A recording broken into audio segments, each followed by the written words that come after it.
He estat observant les senyals que hi ha pel carrer i m'he adonat que bàsicament n'hi ha unes vermelles, blanques, que vol dir prohibició, unes altres en forma de triangle, igual que vol dir perill, unes redones blaves que vol dir obligació i uns panels quadrats o rectangulars que són informatius i d'indicacions.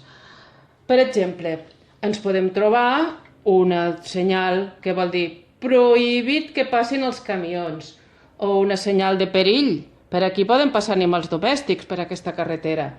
També ens podem trobar, per exemple, una senyal d'obligació que diu és obligatori que tiris cap a la dreta amb el teu cotxe.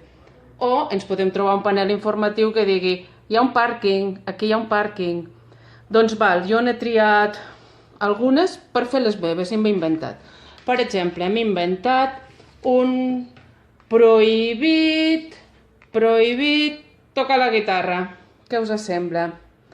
O m'he inventat un perill,